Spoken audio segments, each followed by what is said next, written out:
phenomenal turnout. I was here on Wednesday sparring. It hit home. This is one of the places where I started off fighting a lot. Well, I won the world title actually. So I know you guys are the true loyal supporters that are coming out today. And I always say, I don't take this position for granted. I promise you, I'll pay you back with committing myself hours and hours and hours in the gym. And what do we want on Saturday? We will deliver. We will deliver. Shout out to Finchley Boxing Club. What's good, family? So smash the like button, subscribe and lick off the bell. So we just heard there from your man's Anthony Joshua. Now I thought this was quite interesting. This happened after the weigh-in, and essentially AJ went on a bit of a, well, he started spoken, he got a little emotional, he got a little reminiscent. He said, listen, this was the first place I fought at, the first place I won a world championship, and I just want to say that I'm going to pay you man back. Rah, rah, rah. And then he said, what do you man want tomorrow? And I assume what he's getting at is, he was expecting the fans to say, knockout. And I think even before this whole thing happened, about 5 minutes before this, during the weigh-ins, someone was shouting, knock him out or something like that. So maybe that kind of urged AJ to do this little thing. But either way, the reason I thought this is relevant is because I've just put a video out reacting to some of AJ's comments over the last 3 days, where he said that we're going to KO Usyk and I owe it to the fans and all this kind of stuff. And now, the fact he's done this, it puts more unnecessary pressure on him, if that makes sense. The fact he's saying to the fans, what do you want? Knockout. Yeah, I'm going to give it to you. Why would he be saying that? It's one thing to say, I want to knock someone out.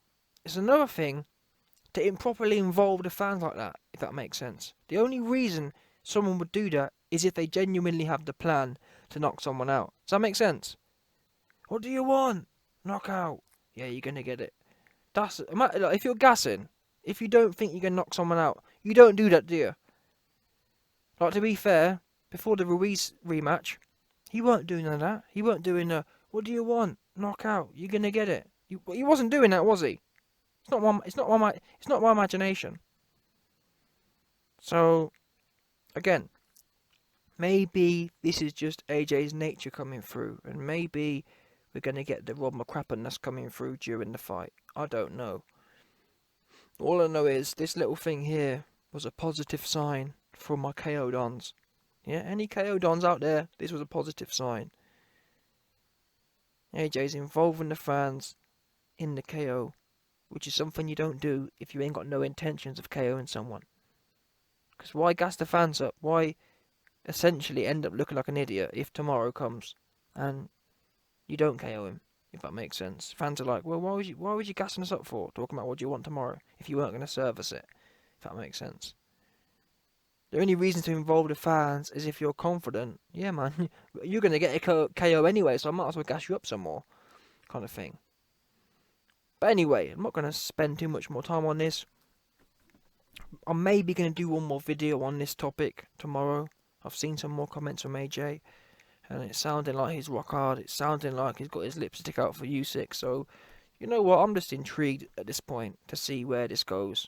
I'm hoping, and you know what? In fact, in this video, I'm going to say to AJ, go in there, let shots flow.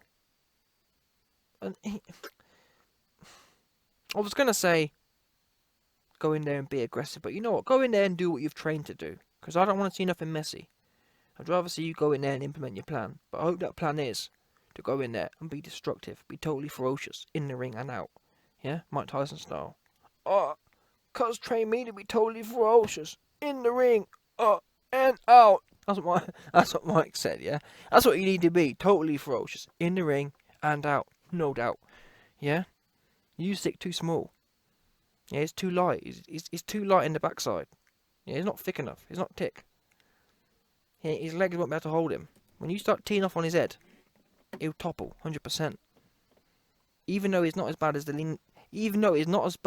leaning Tara Priza, Tyson Fury, he ain't far off. Yeah, and he cruiserweight anyway. And you know what we do to cruiserweights? We send them where they belong. We send them back a few weight divisions still. That's what we do with cruiserweights, no doubt. Yeah? Usyk, you're goofy, and you're gonna get worked. You're gonna get sent to where all the other brothers went. You Povetkin Don, he got murked. Pulev, he got murked. Yeah, that's AJ is the what do you call it, Slayer. He slays them, man. Vlad slayed. Povetkin slayed. Pulev slayed. That's what it is. Yeah, nothing wrong. Nothing personal. That's what it is. You stiff man get murked. That's what happens. So, yeah, you're gonna get packaged up, and AJ gonna send you an Amazon special. You're gonna get Amazon Primed back to yard, 100%. You on a one way. Listen, AJ got you packing on a one-way Amazon Prime ticket back to Ukraine. That's where you're going, 100%. He got your flight booked already, real quick. Yeah, I'm sure Eddie Hearn gonna get you some nice first-class tickets, some nice first-class Amazon Prime tickets back to Ukraine, no doubt, 100%. Obviously, I know you're never going to give your game plan away, but would you sort of let us into what you think he's going to do tomorrow night? I'll give you my game. So what I'm going to do, right? We've got it all written down. Of course I ain't going to give you the game plan. There is no game plan. It's win. Do you know what I mean? Because you never know what's going to happen when the first ball goes. So what can I say is I just pray. That's my game plan, is to pray, give it my best, and that's it. That honestly, that's it. That's the best game plan any man can have, is to like visualize, pray, meditate on it, and give your best. That's my game plan. Oh man, so as I was editing this video, yeah, I just heard this next piece from AJ. As I was just getting gassed for the KO, I start hearing this kind of talk. I don't even know what to believe anymore. And that's why I said to you, man, ultimately, this for me is just a mystery as to what AJ turns up. That's what the question is for me now. I ain't got a clue what's going on. 1 minute I'm hearing him say, it's KO. Then I heard him say, yeah, I'm lower weight now, so I've got more energy, so I can put more combinations together, which again had me rock hard for KO. And then I heard this, the last bit I just played you. There ain't no game plan, and my game plan's to win, and I hate to break it to you, yeah, that whole game plan's to win business, that means the Ruiz 2. Ruiz 2 was what game plan is to win, the thing is. No aggression, just to win, Floyd Mayweather style. Pulev fight to an extent was just to win. No risk taken. Yeah, in fact, the one principle that sums up the Pulev performance was no risk. He took no risk in that fight.